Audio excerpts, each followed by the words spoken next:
আসসালামু আলাইকুম প্রিয় বন্ধুরা, আপনারা অনেকেই জানতে চেয়েছেন যে একটা সম্পূর্ণ ডিজাইনে আসলে কী কী থাকে।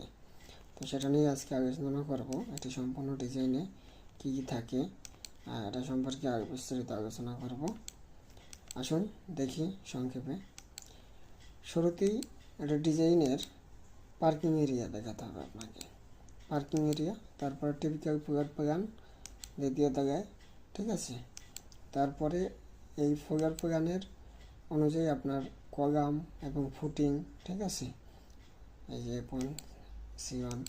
তারপরে আছে আমাদের ছাদের যে রড বিছাবেন সেই রডের ড্রয়িংটি। তারপরে এই পাশে রেখেছি ফুটিং মডেল, ফুটিংটি আপনি কীভাবে সাজাবেন, ঠিক আছে। তারপরে আছে আপনার কলাম সেকশন, আপনি কলাম থিকনেস কত দিবেন, এপাশে কত থাকবে, সাপোর্ট কত থাকবে, ঠিক আছে।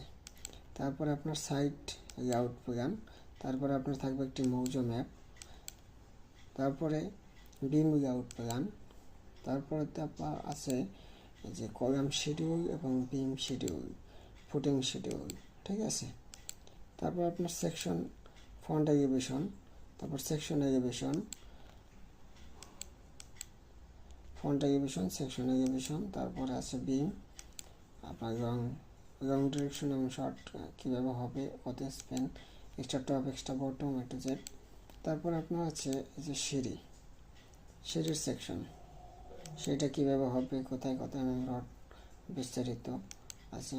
তারপরে সেপটিক ট্যাঙ্ক, রিজার্ভার ট্যাঙ্ক,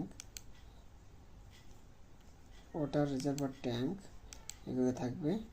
তো একটা ডিজাইনে মোটামুটি 14-15টি ডিজাইন থাকে। ধন্যবাদ সবাইকে।